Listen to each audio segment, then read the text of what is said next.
Chart ಸ್ಟಾಕ್ಗೆ ತಮಗೆಲ್ಲರಿಗೂ ಸ್ವಾಗತ. ದಯವಿಟ್ಟು ಕ್ಷಮಿಸಿ, ತುಂಬ ತಡವಾಗಿ ಬರ್ತಾ ಇದ್ದೀನಿ. ಈ ವಾರ ಮಾರ್ಕೆಟಿಗೆ ಸಮಯ ಕೊಡೋಕೆ ಆಗ್ತಾ ಇರೋದು ತುಂಬ ಕಡಿಮೆ. ಇವತ್ತು ಎಕ್ಸ್ಪೈರಿ ಆದರೂ ಕೂಡ ನಾನು ಸಮಯ ಕೊಟ್ಟಿದ್ದು ಮಾರ್ಕೆಟಿಗೆ ತುಂಬ ಕಡಿಮೆ.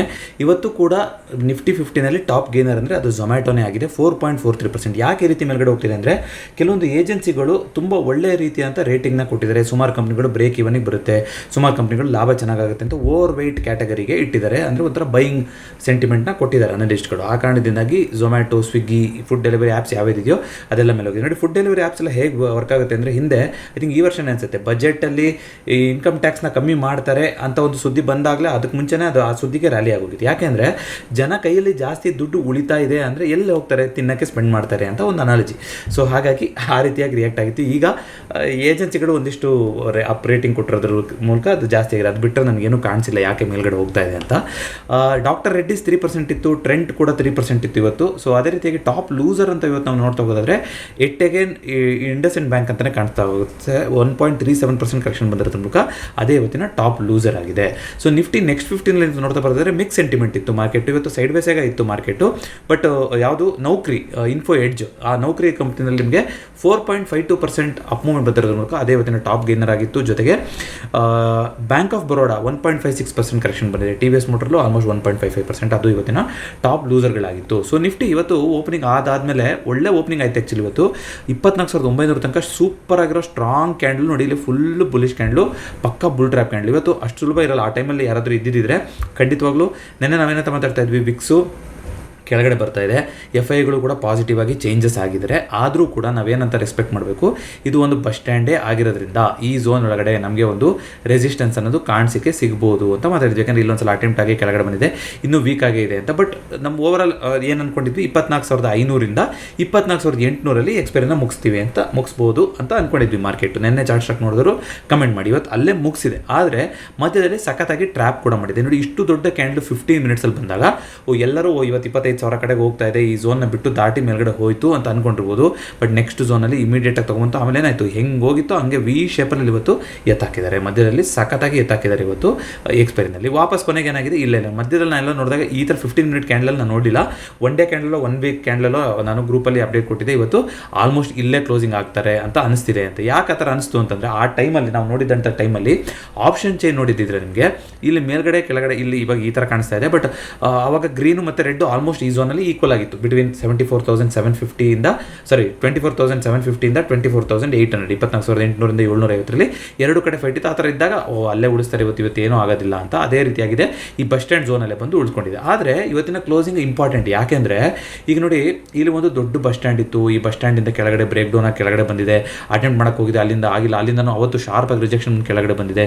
ಈ ಥರ ಎಲ್ಲ ಬಂದಿದ್ದಂಥ ಸೆಂಟಿಮೆಂಟಲ್ಲಿ 24,500ನ ಮಾರ್ಕೆಟ್ ಬಿಟ್ಕೊಡ್ಲಿಲ್ಲ. ಆದರೂ ಕೂಡ ಇಷ್ಟೆಲ್ಲ ನೆಗೆಟಿವ್ ಆದರೂ ಕೂಡ ಈಗ ವಾಪಸ್ ಒಳ್ಳೆ ದೊಡ್ಡ ರಿಕವರಿನ ಕೊಡೋಕೆ ಹೋಗಿ ಅಲ್ಲಿಂದ ಇಲ್ಲ ಮತ್ತೆ ಹೋಗೋಕ್ಕೆ ಬಿಡಲ್ಲ ಅಂತ ಫೈಟ್ ಬಂದು ಕೂರಿಸಿದ್ದಾರೆ. ಅಂದ್ರೆ ಈ ಏನೊಂದು ಬಸ್ ಸ್ಟ್ಯಾಂಡ್ ಝೋನ್ ಇತ್ತು, ಆ ಝೋನ್ ಒಳಗಡೆನೆ ತಿರ್ಗಾ ಬಂದು ಕ್ಲೋಸಿಂಗ್ ಮಾಡಿದಾರಲ್ವ. ಇವಾಗ ಈಗ ನಿರ್ಣಾಯಕ ಹಂತಕ್ಕೆ ಹೋಗುತ್ತೆ ಮಾರ್ಕೆಟ್. ಅಂದರೆ ಇಲ್ಲಿಂದ ಈಗ ಬುಲ್ಸ್ ಎತ್ಕೊಂಡು ಹೋಗ್ತಾರ ಮೇಲ್ಗಡೆಗೆ, ಅಥವಾ ಬಿಯರ್ಸು ತಿರ್ಗಾ ಕೆಳಗಡೆ ಬೀಳಿಸ್ತಾರ ಅನ್ನೋದು ಡಿಸೈಡ್ ಆಗೋ ಸ್ಥಿತಿ ಬಂದಿದೆ. ಯಾಕೆಂದರೆ ಒಂದ್ಸಲ ಆಗಿದ್ದ ಝೋನ್ನ ಕೆಳಗಡೆ ಬಂದು ಟೆಸ್ಟ್ ಆಗಿ ಅಲ್ಲಿಂದ ಕೆಳಗಡೆ ಬಂದು ಈಗ ಮತ್ತೆ ಬಂದು ಅದೇ ಝೋನಲ್ಲಿ ಕ್ಲೋಸಿಂಗ್ ಆಗಿರುವಂಥದ್ದು ಈಗ ಒಂದು ಕಡೆ ಮಾರ್ಕೆಟ್ ಹೇಳ್ಕೊಂಡು ಹೋಗೋಕ್ಕೆ ರೆಡಿ ಇದೆ ಅನ್ನೋದು ತೋರಿಸ್ತಾ ಇದೆ. ಬಟ್ ನಾಳೆ ಯಾವ ವಾರ, ನಾಳೆ ಶುಕ್ರವಾರ. ಸೊ ನಾಳೆನೇ ರಿಸಲ್ಟ್ಸ್ ಕೊಡ್ತಾರ ಗೊತ್ತಿಲ್ಲ, ನೋಡೋಣ. ಇವತ್ತು ನೋಡಿ, ಪರ್ಫೆಕ್ಟ್ ಎಗೇನ್ ಡೋಜಿ, ದೊಡ್ಡ ಡೋಜಿ ಇದು ಆಯಿತಾ. ಈ ಝೋನ್ನ ಬಿಟ್ಟು ಕೊಡಲ್ಲ ಅಂತ ಹೋಗಿತ್ತು, ಮೇಲ್ಗಡೆ ಹೋಗ್ತೀನಿ ಅಂತ ಹೋಗಿದ್ದು, ಇಲ್ಲ ಅಲ್ಲಿ ಹೋಗಕ್ಕೆ ಬಿಡಲ್ಲ ಅಂತ ಬಂದಿರುವಂಥ ಡೋಜಿ. ವೀಕ್ಲಿ ಕ್ಯಾಂಡಲ್ಲಿ ಅಂತ ಸ್ವಲ್ಪ ನೋಡ್ಕೊಂಡ್ಬಂದು ಏನಾದರೂ ಚೇಂಜಸ್ ಆಗ್ತಾ ಇದೆಯಾ? ವೀಕ್ಲಿ ಕ್ಯಾಂಡಲ್ಲಿ ಈಗಲೂ ಕೂಡ ಏನೂ ಚೇಂಜ್ ಆಗಿಲ್ಲ. ಅಂದರೆ ಈ ಒಂದು ಏನು ಝೋನ್ ಇತ್ತು ಇದು ಕ್ಯಾಂಡಲ್ ಅದೇ ರೀತಿ ಇದೆ. ನಾಳೆ ಕೊನೆ ದಿನಕ್ಕೆ ಈ ವೀಕ್ಲಿ ಕ್ಯಾಂಡಲ್ ಕ್ಲೋಸ್ ಆಗುತ್ತೆ. ಸೊ ನಾಳೆ ಕೂಡ ನನಗೆ ಈ ಝೋನ್ನ ಬಿಟ್ಟು ಮಾರ್ಕೆಟ್ ಆಚೆ ಮಾಡುತ್ತೆ ಅಂತ ಅನ್ನಿಸ್ತಾ ಇಲ್ಲ. ನಾಡಿದಂದರೆ ಸೋಮವಾರದಿಂದನೇ ಈ ಝೋನ್ನ ಕೆಳಗಡೆ ಅಥವಾ ಈ ಝೋನ್ನ ಮೇಲ್ಗಡೆ ಹೋಗುವಂಥ ನಿರ್ಣಯಗಳು ಚೇಂಜಸ್ ಆಗ್ತಾ ಹೋಗುತ್ತೆ. ಹಾಗಂತ ವೀಕೆಂಡಲ್ಲಿ ಪೊಸಿಷನ್ ತೊಗೊಂಡು ಇಟ್ಕೊಂಡ್ಬಿಡೋದು ಅಂದರೆ ಹೆಂಗೆ ಇಟ್ಕೊತೀರಾ, ಯಾವ ಕಡೆ ಅಂತ ಇನ್ನೂ ಕ್ಲಾರಿಟಿ ಕೊಟ್ಟಿಲ್ಲ. 50% ಗ್ಯಾರಂಟಿ ಅಷ್ಟೇ ಇರೋದು. ನೋಡಿ, ಈ ಥರ ಪೊಸಿಷನ್ನ ಕ್ಯಾರಿ ಮಾಡ್ಕೊಂಡು ಹೋದ್ರಿ ಅಂತಂದರೆ ನಿಮ್ಮ ಸರಿಯಾಗುವಂಥ ಅನಾಲಜಿ ಎಷ್ಟಿರುತ್ತೆ, 50% ಅಷ್ಟೇ ಇರುತ್ತೆ. ಹಾಗಂದರೆ ಆಪ್ಷನ್ಸ್ ಎಲ್ಲ ರೇಂಜ್ ಒಳಗೆ ಇಟ್ಕೋಬೋದು. ಅಂದರೆ ಹುಷಾರಾಗಿರಬೇಕು ಮುಂದಿನ ವಾರಕ್ಕೆ ಪೊಸಿಷನ್ ಕ್ಯಾರಿ ಮಾಡೋರಿಗೆ ಹೇಳ್ತಾ ಇದ್ದೀನಿ. ಯಾಕೆಂದರೆ 3 ವಾರ ನಿಂತಿದೆ ಈ ಝೋನ್ ಒಳಗಡೆ ಅಲ್ವಾ. ನೆಕ್ಸ್ಟ್ ವೀಕು ಜಾಸ್ತಿ ಚಾನ್ಸಸ್ ಇದೆ ಈ ಝೋನ್ನ ಬಿಟ್ಟು ಮೇಲ್ಗಡೆ ಹೋಗೋ ಥರ ಒಂದು ದೊಡ್ಡ ಮೂವ್ಮೆಂಟ್ ಬರುತ್ತೆ, ಅಥವಾ ಇಲ್ಲಿಂದ ಕೆಳಗಡೆ ಹೋಗೋ ಥರ ಬರುತ್ತೆ. ಯಾಕಂದರೆ ನೋಡಿ, ಸಾಮಾನ್ಯವಾಗಿ ಒಂದು 700 ಪಾಯಿಂಟ್ಗಳು 1,000 ಪಾಯಿಂಟ್ಗಳು ಈ ಥರ ಒಂದು ವಾರದಲ್ಲೇ ಮೂಮೆಂಟ್ ಬಂದಾಗ ನೆಕ್ಸ್ಟ್ 2-3 ವೀಕ್ಸ್ ಇರುತ್ತಲ್ಲ ಅದು ಬೆಸ್ಟ್ ಟೈಮ್ ಆಗಿರುತ್ತೆ option sellers point of view ಇಂದ. ಯಾಕೆಂದರೆ ಅಷ್ಟು ಜೋರಾಗಿ ಮೂವ್ಮೆಂಟ್ ಬಂದಿದ್ದರೆ ಮಾರ್ಕೆಟ್ ಸ್ವಲ್ಪ ಸುಧಾರಿಸ್ಕೋಬೇಕು, ಅದಕ್ಕೂ ಸುಸ್ತಾಗುತ್ತೆ, ಓಡೋಕ್ಕಾಗಲ್ಲ, ಮಾತಾಡಿದ್ವಿ ಇದನ್ನ. ಈಗ 3 ವಾರ ಸುಧಾರಿಸ್ಕೊಂಡಿದೆ, ನಾಳೆನೂ ಒಂದು ಸೇರಿಸಿದ್ರೆ 3 ವಾರ ಮುಗಿಯುತ್ತೆ. ನೆಕ್ಸ್ಟ್ ವಾರದಿಂದ ಮತ್ತೆ ಓಡೋಕ್ಕೆ ಶುರು ಮಾಡ್ಬೋದು. ಮತ್ತೆ ಓಡೋಕ್ಕೆ ಶುರು ಮಾಡಿದಾಗ ನಾವು ಎಂಟ್ರಿ ತೊಗೋಬೇಕು. ಬದಲಿಗೆ ಶುರು ಮಾಡ್ಬೋದು ಮುಂದಿನ ವಾರ ಓಡೋಕ್ಕೆ ಅಂತ ಅಂದ್ಕೊಂಡು ಈ ವಾರನೇ ತೊಗೊಂಡ್ರೆ ಏನು ಬೇಕಾದ್ರೂ ಮಾರ್ಕೆಟ್ ಮುಂದಿನ ವಾರ ಕೂಡ ನಿಂತ್ಕೋಬೋದು, ಯಾರಿಗೆ ಗೊತ್ತು ಅಲ್ವಾ. ಅವಾಗ ಮತ್ತೆ ಆಪ್ಷನ್ ಸೆಲ್ಲರ್ಸೇ ಲಾಭ ಮಾಡ್ತಾ ಹೋಗ್ತಾರೆ. ಬಟ್ ಆಪ್ಷನ್ ಸೆಲ್ಲರ್ಸು 3 ವಾರ ಒಳ್ಳೆ ಪ್ರಾಫಿಟ್ ಬಂದಿದೆ, ಈ ಝೋನ್ ಒಳಗಡೆ ಇಂಟರ್ನಲ್ ಕ್ಯಾಂಡಲ್ ಝೋನ್ ಆಗಿ ಮುಗಿದಿದೆ. ಈಗ ಮುಂದಿನ ವಾರಕ್ಕೆ ಸ್ವಲ್ಪ ಕಾಶಿಯಸ್ ಆಗಿರಬೇಕು. ಆಪ್ಷನ್ ಬಯರ್ಸು ಆ ಒಂದು ಆಪರ್ಚುನಿಟಿ ಸಿಗುತ್ತಾ ಅಂತ ಹುಡುಕ್ತಾ ಇರಬೇಕು. ಆದರೆ ವೀಕೆಂಡಲ್ಲಿ ಕ್ಯಾರಿ ಮಾಡಿದ್ರೆ ನೀವು ಕೆಳಗಡೆ ಅಂತ ತೊಗೊಂಡಿದ್ರೆ ಮಾರ್ಕೆಟ್ ಮೇಲ್ಗಡೆ ಹೋದರೆ ಡಮಾರು, ಮೇಲ್ಗಡೆ ಅಂತ ಹೋಗುತ್ತೆ ಅಂತ ತೊಗೊಂಡಿದ್ದು ಕೆಳಗಡೆ ಬಂದರೆ ಡಮಾರು. ಹಾಗಾಗಿ ವೀಕೆಂಡಲ್ಲಿ ಪೊಸಿಷನ್ನ ಕ್ಯಾರಿ ಮಾಡುವಂಥದ್ದು ಬೇಡ. ಎಸ್ಪೆಷಲಿ ಇಂಥ ಸಿಚುವೇಷನಲ್ಲಿ ಒಂದೊಂದು ಕ್ಷಣಕ್ಕೂ ಸುದ್ದಿ ಬರ್ತಾ ಇರೋಂಥ ಸಿಚುವೇಷನಲ್ಲಿ. FIDA ಡೇಟಾ ನೋಡಿ, ಮೊನ್ನೆ 2 ದಿನ ಸೆಲ್ಲರ್ಸು, ನಿನ್ನೆ ಸ್ವಲ್ಪ ಬೈಂಗು, ಇವತ್ತು FIಗಳು ಸೆಲ್ಲಿಂಗು. 208 ಕೋಟಿ ನೆಟ್ ಸೆಲ್ಲರ್ಸ್ ಆಗಿದ್ದಾರೆ, DIಗಳು ಬೈ ಮಾಡಿದ್ದಾರೆ ಇವತ್ತು. ಸೊ ಅದನ್ನು ಬಿಟ್ಟು ಬ್ಯಾಂಕ್ ನಿಫ್ಟಿ ಅಂತ ನಾವು ನೋಡ್ತಾ ಬರೋದಾದರೆ ಬ್ಯಾಂಕ್ ನಿಫ್ಟಿ ಕೂಡ ಪ್ಯಾಟರ್ನ್ ಮಾಡಿ ಅಲ್ಲೇ ನಿಂತಿದೆ. ಸೊ ಬ್ಯಾಂಕ್ ನಿಫ್ಟಿನಲ್ಲಿ ಈಗ 2 ಸಾಧ್ಯತೆ, ಇಲ್ಲಿಂದ ಮೇಲ್ಗಡೆ ಹೋಗುತ್ತಾ, ಈಗ ಇಷ್ಟು ನಿಂತಿದೆಯಲ್ಲ, ಇಲ್ಲಿಂದ ಒಂದು ವರ್ಟಿಕಲ್ ಆಗಿ ಈ ಥರ ಬರ್ತಾ ಇದೆಯಲ್ಲ, ಇದನ್ನ ನಾವು ಇದನ್ನಂತ ಕರಿಬೋದಲ್ವಾ, ಅಸೆಂಡಿಂಗ್ ಟ್ರಯಾಂಗಲ್ ಪ್ಯಾಟರ್ನ್ ಅಂತ ಕರಿಬೋದಲ್ವಾ. ಅಂದರೆ ನೋಡಿ, ಇಲ್ಲ ಅಂತ ಹೇಳೋಕ್ಕಾಗೋದಿಲ್ಲ. ಯಾಕೆ ಹೇಳೋಕ್ಕಾಗುತ್ತೆ ಅಸೆಂಡಿಂಗ್ ಟ್ರಯಾಂಗಲ್ ಪ್ಯಾಟರ್ನ್ ಅಲ್ಲ ಅಂತ ಹೇಳೋಕ್ಕೆ? ಇದನ್ನ ಅಸೆಂಡಿಂಗ್ ಟ್ರಯಾಂಗಲಲ್ಲಿ ಏನಾಗ್ತಾ ಹೋಗುತ್ತೆ, ಇಲ್ಲಿ ಒಂದು ಟ್ರಯಾಂಗಲ್ ಮಾಡ್ತಾ ಹೋಗುತ್ತೆ, ಇಲ್ಲಿ ಕೆಳಗಡೆ ಮಾಡುವಂಥ ಲೋಗಳು ಮೇಲ್ಗಡೆ ಹೋಗ್ತಾ ಹೋಗಬೇಕು. ಅಂದರೆ ಈ ಝೋನ್ನ ಬಿಟ್ಟು ಕೊಡಬಾರ್ದು. ಇದೇ ಥರ ಇತ್ತು ಅಂತಂದರೆ ಇದೇನಂತ ಕರಿತೀವಿ, ಅಸೆಂಡಿಂಗ್ ಟ್ರಯಾಂಗಲ್ ಪ್ಯಾಟರ್ನ್ ಅಂತೀವಿ. ಇಲ್ಲಿ ಬ್ರೇಕ್ಔಟ್ ಆದರೆ ಎಗೇನ್ ಅದೊಂದು ದೊಡ್ಡ ಬ್ರೇಕ್ಔಟ್ ಆಗಿರುತ್ತೆ. ಆ ಕಂಡೀಷನ್ನು ಕೂಡ ಸ್ಯಾಟಿಸ್ಫೈ ಮಾಡ್ತಾ ಇದೆ. ಆಯಿತು, ಕೆಳಗಡೆ ಹೋಯ್ತು ಅಂತಂದರೆ ಏನಾಗ್ಬೋದು, ಇಲ್ಲಿಂದ ಒಂದು ಈ ಒಂದು ಟ್ರೆಂಡ್ ಲೈನ್ ರೆಫರೆನ್ಸಲ್ಲಿ ಒಂದು ಪ್ಯಾಟರ್ನ್ ಅಂತ ಮಾತಾಡಿದ್ವಲ್ಲ, ಪ್ಯಾಟರ್ನ್ ಅಂದರೆ ಎಕ್ಸಾಕ್ಟಾಗಿ ಹೇಳೋಕ್ಕಾಗಲ್ಲ, ಬಟ್ ಅಟ್ಲೀಸ್ಟ್ ಈ ಝೋನಿಗೆ ವಾಪಸ್ ಬಂದು ಟೆಸ್ಟ್ ಆಗ್ತಾ ಹೋಗ್ಬೋದು, ಯಾಕೆಂದರೆ ಕೋವಿಡಿಂದ ಬಂದಿರುತ್ತಾ ಝೋನ್ ಅಂತ. ಸೊ ಎರಡೂ ಕಡೆ ತುಂಬ ಟ್ರಿಕಿಯಾಗಿದೆ ಮಾರ್ಕೆಟು. ಹಾಗಾಗಿ ದಯವಿಟ್ಟು ಪೊಸಿಷನ್ನ ಕ್ಯಾರಿ ಮಾಡ್ಕೋಬಿಡಿ. ಇದನ್ನು ಬಿಟ್ಟು ಮೇಲ್ಗಡೆ ಹೋಯ್ತು ಅಂದರೆ ಆಫ್ಕೋರ್ಸ್ ಆಲ್ರೆಡಿ ಆಲ್ ಟೈಮ್ ಹೈಯಲ್ಲಿದೆ. ಆಲ್ ಟೈಮ್ ಹೈಯಲ್ಲಿ ಒಂದು ದೊಡ್ಡ ಕನ್ಸಲ್ಟೇಷನ್ ಆಗಿ ಬ್ರೇಕ್ಔಟ್ ಅಂದರೆ ಓಕೆ ಅಂತ ನಾವು ಮುಂದಕ್ಕೆ ಹೋಗ್ಬೋದು. ಬಟ್ ಆ ಥರ ಇನ್ನೂ ಸಿಚುವೇಶನ್ ಕೊಟ್ಟಿಲ್ಲ. ಮಿಡ್ ಕ್ಯಾಪ್ ನಿಫ್ಟಿ ಇವತ್ತು ನೋಡಿ ಮತ್ತೆ ಮೇಲಕ್ಕೆ ಹೋಗ್ತೀನಿ, ರೆಡಿ ಆಗ್ತೀನಿ ಅನ್ನೋ ಥರನೇ ಹೇಳಿದೆ. 13,200 ಚಿಲ್ಲರೆ ಏನೋ ಆಲ್ ಟೈಮ್ ಹೈ, 13,300 ಚಿಲ್ಲರೆ ಮಿಡ್ ಕ್ಯಾಪ್ ನಿಫ್ಟಿನಲ್ಲಿ. ಈಗ 13,010 ಬಂದು ಕ್ಲೋಸಿಂಗ್ ಆಗಿದೆ mid cap Nifty. So very confusing. ಆದರೆ ಯಾಕೆ ಮಾರ್ಕೆಟ್ ಇನ್ನೂ ಪಾಸಿಟಿವ್ ಆಗಿದೆ ಅಂತ ಅನಿಸ್ತಿದೆ ಅಂದರೆ ಇವತ್ತು ಬಂದಂಥ ವಿಕ್ಸಲ್ಲಿ ಬಂದಂಥ ಫಾಲು. ವಿಕ್ಸಲ್ಲಿ ನೋಡಿ ಇವತ್ತು ಎಷ್ಟು ದೊಡ್ಡ ಫಾಲ್ ಆಗಿದೆ, ಆಲ್ಮೋಸ್ಟ್ 15ಕ್ಕಿಂತ ಕೆಳಗಡೆ ಬಂದುಬಿಟ್ಟಿದೆ. ಇವಾಗ ನಿನ್ನೆ 16 ಆ ಝೋನಿಗೆ ಬಂದಿತ್ತು. ಮೊನ್ನೆಯಿಂದನೇ ಫಾಲ್ ಆಗ್ತಾ ಇದೆ, ಬಟ್ ಅದು ಕಂಟಿನ್ಯೂಷನ್ ಆಗ್ತಾನೆ ಹೋಗ್ತಾ ಇರೋದ್ರಿಂದ ವಿಕ್ಸ್ ಕೆಳಗಡೆ ಬಿದ್ದಷ್ಟು ಮಾರ್ಕೆಟ್ ಮೇಲ್ಗಡೆ ಹೋಗುತ್ತೆ ಅಂತ ಒಂದು ಔಟ್ಲುಕ್ ಇಟ್ಕೊಳಕ್ಕೆ ಸಹಾಯ ಆಗ್ತಾ ಹೋಗುತ್ತೆ. ಆದರೆ ಹೇಗೆ ಡೈಲಿ ಕ್ಯಾಂಡಲ್ ಅಂತ ನೋಡಿದ್ರೆ ನಮಗೆ ಕಂಫರ್ಟಬಲ್ ಆಗಿರೋ ವಿಕ್ಸ್ ಲೆವೆಲ್ ಯಾವುದು 14ಕ್ಕಿಂತ ಕೆಳಗಡೆ ಬಂದಾಗ, ಅಂದರೆ ಈ ಒಂದು ದೊಡ್ಡ ಮಾರಬಜು ಕ್ಯಾಂಡಲ್ ಮಾಡಿ ಏನು ಮೇಲೆ ಹೋಗಿತ್ತಲ್ಲ ಈ ಝೋನ್ಗಿಂತನೂ ಕೆಳಗಡೆ ಬರಬೇಕು. ಬಟ್ ಹತ್ತತ್ರ ಬರ್ತಾ ಇದೆ. ಬಟ್ ಓವರ್ ಆ ಒಂದು ವರ್ಟೆಕ್ಸ್ ಹತ್ರ ಬ್ರೇಕ್ಔಟ್ ಆಗೋ ಥರ ಬರ್ತಿದೆ, ಈ ಥರ ಎಲ್ಲ ಅಂದಿದ್ದು ಈಗ ಬ್ರೇಕ್ ಡೌನ್ ಆಗೋ ಥರನೇ ಕಾಣಿಸ್ತಿದೆ. 3 ದಿನವೂ ರೆಡ್ ಕ್ಯಾಂಡಲ್ ಕ್ಲೋಸಿಂಗ್ ಆಗ್ತಾ ಇರೋದ್ರಿಂದ ಹಾಗಾಗಿ ಮಾರ್ಕೆಟ್ ಮೈಟ್ ಸರ್ಪ್ರೈಸ್ ಮಾಡ್ಬೋದು. ಯಾಕೆಂದರೆ ನಾಳೆ RBI ಇಂದ ಅನೌನ್ಸ್ ಕೂಡ ಮಾಡ್ತಾರೆ ರೆಪೋ ರೇಟ್ನ 25 ಬೇಸಿಸ್ ಪಾಯಿಂಟ್ಸ್ ಕಮ್ಮಿ ಮಾಡ್ತಾರೆ ಅಂತ ಇದೆ. ಅಂದರೆ ಯಾರಾದರೂ ಬ್ಯಾಂಕಲ್ಲಿ ಇಂಟ್ರೆಸ್ಟ್ ಇಡೋಕ್ಕೆ ಹೋದರೆ ನಿಮಗೆ FDನಲ್ಲಿ 25 ಬೇಸಿಸ್ ಪಾಯಿಂಟ್ಸ್ ಕಮ್ಮಿ ಆಗುತ್ತೆ. ಆದರೆ ಯಾರು ಸಾಲ ತೊಗೊಂಡಿದ್ದಾರೆ ಅಂದರೆ ನಿಮ್ಮ ಇಂಟ್ರೆಸ್ಟ್ ರೇಟಲ್ಲಿ 25 ಬೇಸಿಸ್ ಪಾಯಿಂಟ್ಸು ಕಮ್ಮಿ ಆಗ್ತಾ ಹೋಗುತ್ತೆ. ಅದು ನಾಳೆ ಬರುತ್ತೆ ಅಂತ ಎಕ್ಸ್ಪೆಕ್ಟೇಷನ್ ಇದೆ. ನಾಳೆ RBI ಅಪ್ಪಿ ಬಂದು ಇಲ್ಲ ನಾವೇನು ಚೇಂಜಸ್ಸೇ ಮಾಡ್ತಾ ಇಲ್ಲ, ಗ್ಲೋಬಲ್ ಸಿಚುವೇಶನ್ ಸರಿ ಇಲ್ಲ, ಅಥವಾ ಇನ್ನೂ ನಾವು ಕಾದು ನೋಡ್ತೀವಿ ಹಾಗೆ ಹೇಗೆ ಅಂತಂದರೆ ಮಾರ್ಕೆಟು ನೆಗೆಟಿವ್ ಆಗಿ ರಿಯಾಕ್ಟ್ ಮಾಡ್ಬೋದು. ವಿಕ್ಸು ತಿರ್ಗಾ ಮೇಲೆ ಹೋಗ್ತಾ ಹೋಗ್ಬೋದು. ಅಪ್ಪಿ ನಾಳೆ ಮಾರ್ಕೆಟು RBIನಲ್ಲಿ 25 ಬೇಸಿಸ್ ಪಾಯಿಂಟ್ಸ್ ಬದಲಿಗೆ ಇವಾಗೆಲ್ಲ ಚೆನ್ನಾಗಿ ಬಂದಿದೆ, GST ಕಲೆಕ್ಷನ್ ಚೆನ್ನಾಗಿ ಆಗ್ತಾ ಇದೆ, GDP ಡೇಟಾ ಚೆನ್ನಾಗಿ ಬಂದಿದೆ, 50 ಬೇಸಿಸ್ ಪಾಯಿಂಟ್ಸ್ನ ನಾವು ಕಮ್ಮಿ ಮಾಡ್ತೀವಿ ಅಂತ ಹೇಳ್ಬಿಟ್ರು ಅಂತ ಅನ್ಕೊಳ್ಳೋಣ ಅಕಸ್ಮಾತ್. ಆಗ ಮಾರ್ಕೆಟಲ್ಲಿ ಸೂಪರ್ ಆಗಿರೋ ರ್ಯಾಲಿ ಕೂಡ ಬರ್ತಾ ಹೋಗ್ಬೋದು. ಬಟ್ 25 ಬೇಸಿಸ್ ಪಾಯಿಂಟ್ಸ್ ಎಕ್ಸ್ಪೆಕ್ಟೇಷನ್ ಇದೆ. 25 ಬೇಸಿಸ್ ಪಾಯಿಂಟ್ಸೇ ಬಂತು ಅಂದರೆ ಮಾರ್ಕೆಟ್ ಅದನ್ನ ಪಾಸಿಟಿವ್ ಆಗಿ ತೊಗೊಳುತ್ತೆ. ಬಟ್ ಸೂಪರ್ ಪಾಸಿಟಿವ್ ಆಗಿ ತೊಗೋಬೇಕು ಅಂದರೆ ನಾಳೆ 50 ಬೇಸಿಸ್ ಪಾಯಿಂಟ್ಸ್ ಕಮ್ಮಿ ಆಗಬೇಕು. ನೆಗೆಟಿವ್ ಆಗಿ ನಾಳೆ ಮಾರ್ಕೆಟ್ ತೊಗೋಬೇಕು ಅಂದರೆ ನಾಳೆ ಯಾವುದೇ ರೀತಿಯಂಥ ರೆಪೋ ರೇಟ್ ಚೇಂಜಸ್ ಮಾಡಲೇ ಇಲ್ಲ ಅಂದರೆ RBI ಅದು ಆಗುತ್ತೆ. ಸೊ ನಾಳೆ ಈವೆಂಟ್ ಡೇ, ಮಾರ್ಕೆಟ್ ಕೂಡ ವೀಕ್ಲಿ ಕ್ಯಾಂಡಲ್ ಕ್ಲೋಸಿಂಗ್ ಆಗಬೇಕು. ಇವತ್ತು ಕೂಡ ವಾಲಟೈಲ್ ಆಗಿದೆ. ಸೊ ನಾಳೆ ವಾಲಟೈಲ್ ಇರುತ್ತೆ 10 ಗಂಟೆ ಆ ಟೈಮಲ್ಲಿ. RBI ಗವರ್ನರ್ ಬರೋ ಟೈಮಲ್ಲಿ ನೋಡಿಕೊಂಡು ಹುಷಾರಾಗಿ ನಾಳೆ ಟ್ರೇಡ್ ಮಾಡೋರು ಮಾಡ್ಬೋದು. ಗೋಲ್ಡು ಈಗ ತಿರ್ಗಾ ಆಲ್ ಟೈಮ್ ಹೈಗೆ ಬಂದು ಅಲ್ಲಿಂದ ಒಂದು ಕೆಳಗಡೆ ಬರುವಂಥ ಪ್ರಯತ್ನ ಮಾಡ್ತಾ ಇದೆ. ಹೌದಾ, ಇಲ್ಲಿಂದ ಪ್ಯಾಟರ್ನ್ ಮಾಡುತ್ತಾ ನೋಡಿ, ಈ ಝೋನಿಂದ ಮೇಲ್ಗಡೆ ಹೋಗಿತ್ತು, ವಾಪಸ್ ಹೋಗುತ್ತಾ, ಇಲ್ಲೇನಾರು ಆಗುತ್ತಾ ನೋಡೋಣ, ವಾಪಸ್ ಆ ಕಡೆ ಬರುತ್ತಾ ಅಂತ. ಗೋಲ್ಡು ಕೂಡ ಕೆಳಗಡೆ ಬಂತು ಅಂದರೆ ಮಾರ್ಕೆಟಿಗೆ ಅದು ಪಾಸಿಟಿವೇನೆ, ಮಾರ್ಕೆಟ್ ಮೇಲ್ಗಡೆ ಹೋಗ್ಬೋದು ಅಂತ. ಬಟ್ ಸಿಲ್ವರ್ ಕೆಳಗಡೆ ಬಿದ್ದಿಲ್ಲ. ಬದಲಿಗೆ ಏನು ಮಾಡಿದೆ, ಸಿಲ್ವರ್ ಒಂದು ಬ್ರೇಕ್ಔಟ್ನ ಕೊಟ್ಬಿಟ್ಟಿದೆ. ಇವಾಗ ನೋಡಿ, ಸುಮಾರು ಜನ ಟ್ರ್ಯಾಪ್ ಆಗಿರ್ತಾರೆ. ಏನು ಅಂತಂದರೆ ಇಲ್ಲಿ ಜೋರಾಗಿ ಫಾಲ್ ಆಗಿದೆ, ಇಲ್ಲಿ ನಿಧಾನಕ್ಕೆ ತೊಗೊಂಡು ಹೋಗ್ತಾ ಇದೆ, ಇನ್ನೂ ಟೆಸ್ಟ್ ಮಾಡ್ತಾ ಇದೆ. ಇದು ಒಂದು ಏನಂತಾರೆ, ಇದು ಒಂದು ಈ ಕಡೆನೇ ಜೋರಾಗಿ ಬಂದಿರುವಂಥದ್ದು ಫೋರ್ಸು, ಇಲ್ಲಿ ಏನು ಬಿಟ್ಟು ಹೋಗೋಕ್ಕೆ ಸಾಧ್ಯತೆ ಇಲ್ಲ ಅಂತ ಅಂದ್ಕೊಂಡಿರ್ಬೋದು ನಾವು. ಬಟ್ ನೋಡಿ ಏನು ಮಾಡ್ತು, ಇಲ್ಲಿ ಯಾವ ರೀತಿಯಾಗಿ ಕ್ಲೋಸಿಂಗ್ ಕೊಟ್ಟಿದೆ. ಇಷ್ಟು ಜೋರಾಗಿ ಕ್ಲೋಸಿಂಗ್ ಬಂದಾಗ ಇಲ್ಲಿಂದ ಬೀಳುತ್ತೆ ಅಂತ ಬೀಳ್ಸೋಕೆ ಹೋಗ್ಬಾರ್ದು. ಬದಲಿಗೆ ನೋಡಿ ಎಲ್ಲಿ ಹೋಯ್ತು, ಇವಾಗ ಮೇಲ್ಗಡೆ ಹೋಯ್ತು. ಯಾಕೆ ಈ ಥರ ಆಗುತ್ತೆ ಅಂದರೆ ಒಂದೊಂದ್ಸಲ ಶಾರ್ಪಾಗಿ ಫಾಲ್ ಬಂದಿತ್ತಲ್ಲ, ಏನಾಯಿತು ಅಂದರೆ ನೋಡಿ, ಬಸ್ ಸ್ಟ್ಯಾಂಡ್ ಅಂತ ಬಂದಾಗ ನೀವು ವ್ಯೂನ ಒಂದೇ ಕಡೆ ಇಟ್ಕೊಬಾರ್ದು. ಆಯಿತು ಹಿಂದೆ ಸೆಲ್ಲಿಂಗ್ ಬಂದಿರೋಂಥದ್ದು ಇಲ್ಲಿತ್ತು, ಇಲ್ಲಿ ಬಸ್ ಸ್ಟ್ಯಾಂಡ್ ಆಗಿ ಅಪ್ಪಿ ನಮ್ಮ ಬ್ರೇಕ್ ಡೌನ್ ಆಗಿತ್ತು ಅಂದರೆ ಜೋರಾಗಿ ತೊಗೊಂಡು ಹೋಗೋದು ಸಾಧ್ಯತೆ ಇತ್ತು, ಯಾಕಂದರೆ ಆಲ್ರೆಡಿ ಸೆಲ್ಲರ್ಸು ಇದ್ದರು ಅಲ್ಲಿ, ಅದು ಒಂದು ಕಾರಣಕ್ಕೆ ಒಂದು ಸೆಲ್ಲಿಂಗ್ ಮೂಮೆಂಟ್ ಆಗಿತ್ತು.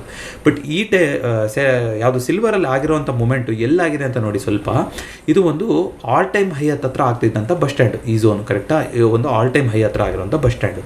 ಈ ಲೆವೆಲ್ನ ದಾಟಿ ಹೋಗುವಂಥದ್ದು ಖಂಡಿತವಾಗ್ಲೂ ಕಷ್ಟದ ರೆಸಿಸ್ಟೆನ್ಸ್, ಯಾಕೆಂದರೆ ಹಿಂದೆ ಇಲ್ಲೆಲ್ಲ ರೆಸಿಸ್ಟೆನ್ಸ್ಗಳಿದೆ ಈ ಝೋನಲ್ಲೆಲ್ಲ.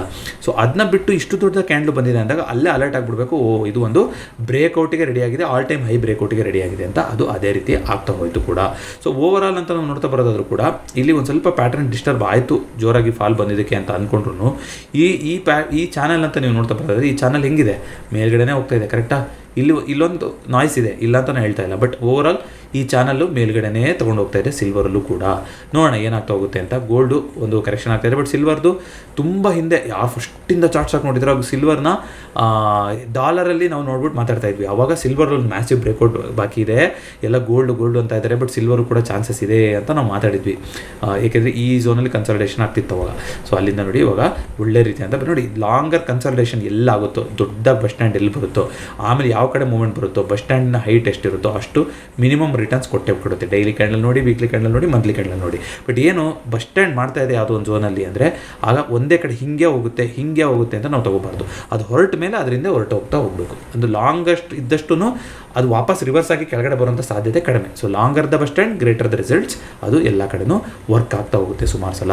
ಅದೇ ರೀತಿಯಾಗಿ USD INR ₹75.78 ಹೋಗಿದೆ, ತಿರ್ಗಾ 86 ರೂಪಾಯಿಗೆ ಅಟೆಂಡ್ ಮಾಡ್ತಾ ಇತ್ತು. ಇದು ಕೆಳಗಡೆ ಬರಬೇಕು, ಬ್ಯಾಂಕ್ ನಿಫ್ಟಿ ಬ್ರೇಕ್ಔಟ್ ಆಗಬೇಕು ಅಂದರೆ. ಕ್ರೂಡು ಯಾವ ಒಂದು ಬ್ರೇಕ್ಔಟ್ನ ಎಕ್ಸ್ಪೆಕ್ಟ್ ಮಾಡ್ತಾ ಇದ್ವಿ, ಆಗ್ತಾ ಇದೆ, ಹತ್ತತ್ರ ಹೋಗ್ತಾ ಇದೆ 5500 ಲೆವೆಲ್ಗೆ. ಆ ಒಂದು ದೊಡ್ಡ ಪುಷ್ ಬರ್ತಾ ಇಲ್ಲ, ನೋಡೋಣ ಇಲ್ಲಿ ಈ ಸಲ ತೊಗೊಳ್ತಾರೆ 5600 ತನಕ ತೊಗೊಂಡು ಹೋಗ್ತಾರೆ, ಏನು ಮಾಡ್ತಾರೆ ನೋಡೋಣ. ಬಟ್ 5600 ಸ್ಟಿಲ್ ಇಂಪಾರ್ಟೆಂಟ್ ರೆಸಿಸ್ಟೆನ್ಸ್, ಇಲ್ಲಿ ರೆಸಿಸ್ಟೆನ್ಸ್ ಅಂತ ನೋಡೋದಾದ್ರೆ ಕಾಪರು ಮತ್ತೊಂದು ಬ್ರೇಕ್ಔಟಿಗೆ ರೆಡಿ ಆಗೋ ಥರ ಕಾಣಿಸ್ತಾ ಇದೆ ನೋಡಿ. ಇದು ಕೂಡ ಸಿಲ್ವರ್ ಥರ ಆಗ್ತಾ ಹೋಗ್ಬೋದು, ಅಂದರೆ ಇಲ್ಲಿ ನಮ್ಗೆ ಜೋರಾಗಿ ಸೆಲ್ಲಿಂಗ್ ಬಂದಿತ್ತಲ್ಲ ಹಿಂಗೆ ಅಂತ ಅನ್ಸ್ಬೋದು. ಬಟ್ ಯಾವ ಝೋನ್ನ ದಾಟಿ ಮೇಲ್ಗಡೆ ಹೋಗ್ತಾ ಇದೆ, ಅಗೇನ್ ಇದು ಮಲ್ಟಿ ಇಯರಲ್ಲಿ ಇದ್ದಂಥ ರೆಸಿಸ್ಟೆನ್ಸ್ ಲೆವೆಲ್ಲು, ಅದನ್ನು ಬಿಟ್ಟು ಇಷ್ಟು ಚೆನ್ನಾಗಿ ಕ್ಲೋಸಿಂಗ್ ಮಾಡೋಕ್ಕೆ ಹೋಗ್ತಾ ಇದೆ ಅಂದರೆ ಏನೋ ಒಂದು ದೊಡ್ಡದಾಗಿ ಮಾಡೋಕ್ಕೆ ಹೋಗ್ತಾ ಇದೆ. ಕಾಪರು ಕೂಡ ಸೇಮ್ ಸಿಲ್ವರಲ್ಲಿ ನೋಡಿದ ಉದಾಹರಣೆನೇ ಇಲ್ಲೂ ಆಗ್ತಾ ಹೋಗೋದು, ಯಾಕಂದರೆ ಈ ಝೋನ್ನ ದಾಟಿ ಮೇಲೆ ಹೋಗೋದೇ ಫಸ್ಟ್ ಆಫ್ ಆಲ್ ಕಷ್ಟ ಅಲ್ವಾ. ಮಲ್ಟಿ ಇಯರಲ್ಲಿ ರೆಸಿಸ್ಟೆನ್ಸ್ ಪಟ್ಟಂಥ ಲೆವೆಲ್, ಅದ್ರ ಮೇಲ್ಗಡೆ ಸಕ್ಸಸ್ಫುಲ್ ಕ್ಲೋಸಿಂಗ್ ಆಗ್ತಾ ಇದೆ ಅಂದರೆ ಅದನ್ನ ಸ್ಟಾಪ್ ಲಾಸ್ ಇಟ್ಕೊಂಡು ಲಾಂಗ್ ಹೋಗೋದ್ರಲ್ಲಿ ಯಾವುದೇ ರೀತಿ ಅಂತ ತಪ್ಪಿಲ್ಲ. ಈಗೇನು ಇದೊಂದು ಬೈಯಿಂಗ್ ರೆಕಮೆಂಡೇಷನ್ ಅಲ್ಲ, ಕಮೋಡಿಟಿ ಯಾವುದೇ ಮಾರ್ಕೆಟಲ್ಲಾಗಲಿ ನಾನು ಗೈಡ್ ಮಾಡೋಕ್ಕೆ ರೆಕಮೆಂಡ್ ಮಾಡೋಕ್ಕೆ ನನಗೆ ಅರ್ಹತೆ ಇಲ್ಲ, ಬಿಕಾಸ್ ನಾನು ಸೆಬಿ ರಿಜಿಸ್ಟರ್ಡ್ ಇನ್ವೆಸ್ಟ್ಮೆಂಟ್ ಅಡ್ವೈಸರ್ ಅಲ್ಲ. ಈಗೇನು ಎಲ್ಲದನ್ನೂ ಎಜುಕೇಷನಲ್ ಪರ್ಪಸ್ ಆಗಿ ನೋಡಬೇಕು, ಫಾಲೋ ಮಾಡಬೇಕು, ನಿಮ್ಮ ಅನಲೈಸ್ ಮಾಡಬೇಕು, ವರ್ಕ್ ಆಗ್ತಾ ಇದೆ ಅಂದರೆ ಫಾಲೋ ತೊಗೋಬೇಕು, ಇಲ್ಲ ಅಂತಂದರೆ ಅಲ್ಲಿಗೆ ಬಿಡ್ತಾ ಹೋಗಬೇಕು. ನ್ಯೂಸ್ ಅಂತ ನೋಡೋದಾದರೆ 1-2-3 ಪ್ರಮುಖವಾದ ನ್ಯೂಸ್ಗಳಿದೆ. SEZ ಅಂತ ಗೌರ್ಮೆಂಟಿಂದ ಮಾಡಿಕೊಡ್ತಾರೆ, ಅಂದರೆ ಏನು ಸ್ಪೆಷಲ್ ಎಕನಾಮಿ ಝೋನ್ ಅಂತ, ಅಂದರೆ ಉದ್ಯೋಗ ಸೃಷ್ಟಿಸಲಿ ಅಂತ ಮಾಡ್ತಾರೆ. ಉದಾಹರಣೆಗೆ ಬೆಂಗಳೂರು ಎಕ್ಸಾಂಪಲ್ ತೊಗೊಂಡೇ ಹೇಳೋದಾದರೆ ಈ ಬೆಳ್ಳಂದೂರು, ಆ ಕಡೆ ವೈಟ್ ಫೀಲ್ಡು, ಈ ಏರಿಯಾ ಎಲ್ಲ ಊರಿಂದ ಆಚೆ ಝೋನ್ಗಳು ಅಂತಿತ್ತು ಒಂದು 10 ವರ್ಷದ ಹಿಂದೆ ಅಲ್ವಾ. 10 ವರ್ಷ ನಿಮಗೆ ಟ್ಯಾಕ್ಸು ಕಮ್ಮಿ ಕೊಡ್ತೀವಿ, ನಿಮಗೆ ಜಾಗ ಕಮ್ಮಿಗೆ ಸಿಗುತ್ತೆ, ಅದಕ್ಕೆ ಜಾಗದ ಲ್ಯಾಂಡ್ ಟ್ಯಾಕ್ಸು ಕೂಡ ಕಮ್ಮಿ ಆಗುತ್ತೆ, ಜೊತೆಗೆ ನಿಮಗೆ ಒಳಗಡೆ ಏನೇ ಗೂಡ್ಸನ್ನು ನೀವು ತರಿಸ್ಕೊಂಡ್ರು ಕೂಡ ಅದಕ್ಕೂ ಕೂಡ ಟ್ಯಾಕ್ಸ್ ಕಮ್ಮಿ ಆಗುತ್ತೆ ಅಂತ ಈ ಥರ ಎಲ್ಲ ಕಂಡೀಷನ್ ಹಾಕಿ ಗೌರ್ಮೆಂಟಿಂದ ಅಲೋಕೇಟ್ ಮಾಡಿರ್ತಾರೆ. ಕಾರಣ ಏನು ಅಂದರೆ ಊರು ಡೆವಲಪ್ ಆಗ್ತಾ ಹೋಗುತ್ತೆ, ಹೊರಗಡೆ ಜಾಗದಲ್ಲೂ ಕೂಡ ಉದ್ಯೋಗ ಅಂತ ಆದರೆ ಜನ ಅಲ್ಲಿಗೆ ಟ್ರಾವೆಲ್ ಮಾಡ್ತಾರೆ, ಅಲ್ಲಿರೋವಂಥ ಜನಕ್ಕೆ ಒಂದಿಷ್ಟು ಎಂಪ್ಲಾಯ್ಮೆಂಟ್ ಆಪರ್ಚುನಿಟಿ ಸೃಷ್ಟಿಯಾಗುತ್ತೆ ಅಂತ ಕಾನ್ಸೆಪ್ಟು ಶುರುವಾಗಿದೆ. ಈಗ ಬಿಡಿ ಅವು ಸಿಟಿ ಮಧ್ಯಭಾಗನೇ ಆಗೋಗ್ಬಿಟ್ಟಿದೆ ಆಯಿತಾ. ಈ SEZ ಆಗೋಕ್ಕೆ ಇಷ್ಟೇ ಜಾಗದಲ್ಲಿ ನೀವು ಎಂಪ್ಲಾಯ್ಮೆಂಟ್ನ ಮಾಡಬೇಕು ಅಂತ ರೂಲ್ಸ್ ಇತ್ತು ಗೌರ್ಮೆಂಟ್ದು, ಅದನ್ನ ಇವಾಗ ಕಮ್ಮಿ ಮಾಡಿದಾರಂತೆ. ಯಾವುದಕ್ಕೆ ಚಿಪ್ ಮ್ಯಾನುಫ್ಯಾಕ್ಚರಿಂಗ್ ಯಾರ್ಯಾರು ಮಾಡ್ತಾರಲ್ಲ ಇವಾಗ ಸೆಮಿಕಂಡಕ್ಟರ್ ಚಿಪ್ಸು ಇದ್ರದ್ದೆಲ್ಲ, ಅದಕ್ಕೆ 10 ಹೆಕ್ಟರ್ ಜಾಗ, ಹೆಕ್ಟರ್ ಎಕರೆ ಅಲ್ಲ, 10 ಹೆಕ್ಟರ್ ಜಾಗದಲ್ಲಿ ಆಫೀಸ್ ಓಪನ್ ಮಾಡ್ತಿದ್ರು ಕೂಡ ಅದು SEZ ಆಗೋಕ್ಕೆ ಎಲಿಜಿಬಲ್ ಇದೆ ಅಂತ ಒಂದು ಹೇಳಿದ್ದಾರೆ. ಜೊತೆಗೆ ಸೆನ್ಸಸ್ ಆಗಬೇಕು ಅಂತಿತ್ತಲ್ಲ, ಜನಗಣತಿ 2027ಕ್ಕೆ ಆಗುತ್ತದು, ಫೈನಲ್ ಕೌಂಟ್ ಸಿಗುತ್ತೆ. ಬಟ್ ಅದರ ಪ್ರಾಸೆಸ್ಸು 2026 ಅಕ್ಟೋಬರಿಂದ ಶುರುವಾಗುತ್ತೆ ಅಂತ ಸುದ್ದಿ ಬಂದಿದೆ.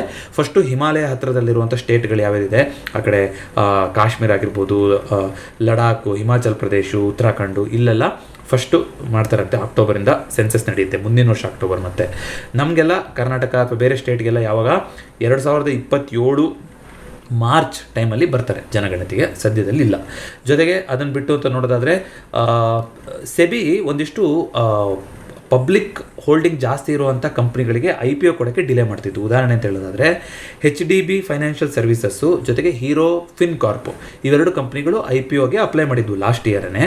ಆದರೆ ಇನ್ನೂ ಕೂಡ ಅಪ್ರೂವಲ್ ಸಿಕ್ಕಿರಲಿಲ್ಲ ಸೆಬಿ ಕಡೆಯಿಂದ. ಕಾರಣ ಏನು ಅಂದರೆ ಅದು ನಮ್ಮ ಏನೊಂದು ಸೆಕೆಂಡ್ರಿ ಮಾರ್ಕೆಟಲ್ಲಿ ಬಂದು ಅಥವಾ ಪ್ರೈಮರಿ ಮಾರ್ಕೆಟಲ್ಲಿ IPO ಮೂಲಕ ಬರೋದಕ್ಕಿಂತ ಮುಂಚೆನೇ ಪ್ರೈವೇಟ್ ಇಕ್ವಿಟಿಯಾಗೂ ಇರುತ್ತಲ್ವ, ಪ್ರೈವೇಟಲ್ಲೂ ಹೋಗಿ ಜನ ಖರೀದಿ ಮಾಡ್ಬೋದು. ಅಂದರೆ ಸ್ಟಾಕ್ ಮಾರ್ಕೆಟಲ್ಲಿ ಎಕ್ಸ್ಚೇಂಜಲ್ಲಿ ಲಿಸ್ಟ್ ಆಗಿಲ್ಲ ಅಂದರೂ ಕೂಡ ಆ ಕಂಪ್ನಿನಲ್ಲಿ ನೀವು ಷೇರುದಾರರು ಆಗ್ಬೋದು.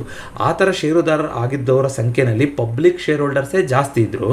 ಸೆಬಿಗೆ ಏನಿಸ್ತು, ಇವರೆಲ್ಲ ರೆಗ್ಯುಲರ್ ರೂಟ್ ಅಂದರೆ IPO ರೂಟಲ್ಲಿ ಬಂದು ತೊಗೊಳಕ್ಕಿಂತ ಮುಂಚೆನೇ ಶೇರ್ ಹೋಲ್ಡರ್ ಆಗಿದ್ದಾರಲ್ಲ, ಕಂಪನಿ ಏನಾದರೂ ರೂಲ್ಸನ್ನು ಬ್ರೇಕ್ ಮಾಡಿದೆಯಾ ಏನು ಅಂತ ಇಷ್ಟು ದಿನ ಅನಲೈಸ್ ಮಾಡಿತ್ತು.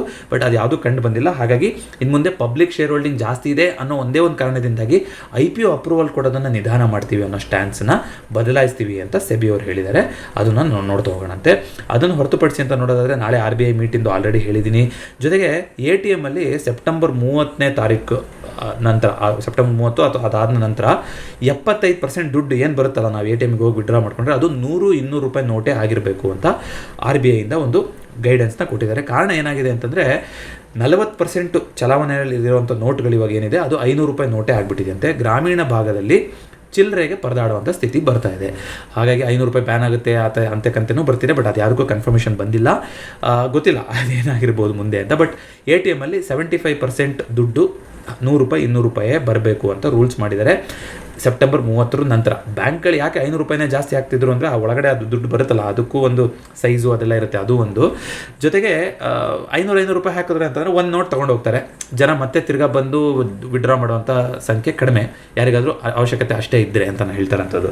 ಬಟ್ 100-200 ರೂಪಾಯಿ ಕೊಟ್ಟರು ಅಂತಂದರೆ ನಿಮಗೆ ದುಡ್ಡು ಬೇಗ ಖಾಲಿ ಆಗ್ತಾ ಹೋಗುತ್ತೆ, ತಿರ್ಗಾ ಅವ್ರು ATMನ ರೀಫಿಲ್ ಮಾಡಬೇಕಲ್ಲ ಅಂತ ಮಾಡಿರ್ಬೋದು. ಈಗ ಸ್ವಲ್ಪ ಕಷ್ಟ ಆಗುತ್ತೆ, 100-200 ಬರೀ 100-200 75% ಹೋಗಬೇಕು ಅಂದರೆ ಅಂತೆಲ್ಲ ಹೇಳಿದಾರಂತೆ. ಅದೆಲ್ಲ ಏನಾಗುತ್ತೆ ಅಂತ ನಾವು ನೋಡ್ತಾ ಹೋಗೋಣ.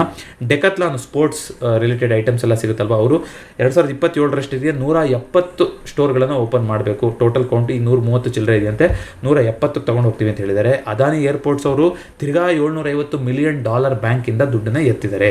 ಕಾರಣ ಏನು, ಎಕ್ಸ್ಪೆನ್ಷನ್ ಮಾಡ್ತಾ ಇದ್ದೀವಿ ಕಂಪ್ನಿ ಅಂತ. ನೋಡಿ ಸಾಲ ಹೆಂಗೆ ಸಿಗುತ್ತೆ ನೋಡಿ, ಯಾರನ್ನೂ ಬ್ಲೇಮ್ ಮಾಡ್ತಿಲ್ಲ. ಮತ್ತು ಅದಾನಿ ಅಂಬಾನಿ ನನಗೇನು ಇಲ್ಲಪ್ಪ, ಯಾರು ವ್ಯಾಲಿಡ್ ಬಿಸ್ನೆಸ್ ಮಾಡ್ತಿರ್ತಾರೋ ಅವ್ರನ್ನ ನಂಬ್ತೀವಿ ನಾವು ಅಷ್ಟೇ, ಆಯಿತಾ. ಯಾವುದು ಪೊಲಿಟಿಕ್ಸ್ ಎಲ್ಲ ಆಚೆಗೆ. ಸೊ ಅದನ್ನು ಬಿಟ್ಟು ಅಂತ ನೋಡೋದಾದರೆ ವೇದಾಂತ ಕಂಪನಿ ಟ್ರಂಪ್ ಅವರ ಟ್ಯಾರಿಫು ಸಿಕ್ಕಾಪಟ್ಟೆ ಡ್ಯಾಮೇಜ್ ಮಾಡ್ತಾ ಇದೆ, ಇಂಪೋರ್ಟ್ ಮಾಡ್ಕೊಳಕ್ಕೆಲ್ಲ ನಮಗೆ ಪ್ರಾಬ್ಲಮ್ ಆಗೋಗಿದೆ ಅಂತೆಲ್ಲ ಹೇಳಿದ್ದಾರೆ. ನೋಡೋಣ ಅದೇನು, ಟ್ರಂಪ್ ಅವರು ಯಾರ ಮಾತನ್ನು ಕೇಳೋ ಥರ ಕಾಣಲ್ಲ. ಜೊತೆಗೆ ದೊಡ್ಡ IT ಕಂಪ್ನಿಗಳು, AI ಕಂಪ್ನಿಗಳು ಈಗ ಲಾರ್ಜ್ ಲ್ಯಾಂಗ್ವೇಜ್ ಮಾಡೆಲ್ ಅಂತ AI ಇದು ಬಿಲ್ಡ್ ಮಾಡ್ತಾ ಇದ್ದಾರೆ. ಅದಕ್ಕೆ ನೀವು ನೋಡಿ, ನಾವು ಗೌರ್ಮೆಂಟಿಂದ ಏನೋ ಒಂದು ಚಿಪ್ ತರಿಸ್ತೀವಿ, ಅದಕ್ಕೆ ನೀವು ಬಂದು ಬಿಡ್ ಮಾಡ್ಕೊಳಕ್ಕಾಗೋದಿಲ್ಲ, ಅದು ಟ್ಯಾಕ್ಸ್ ಪೇಯರ್ ಮನಿಯಿಂದ ಬರ್ತಾ ಹೋಗುತ್ತೆ. ನೀವು ದೊಡ್ಡ ಕಂಪ್ನಿ ಆಗಿದ್ರೆ ನಿಮ್ಮ GPU ಸೆಟ್ಗಳನ್ನು ನೀವೇ ತರಿಸ್ಕೋಬೇಕು ಅಂತ ಅವರು ನಿರ್ದೇಶನ ಕೊಟ್ಟಿದ್ದಾರೆ.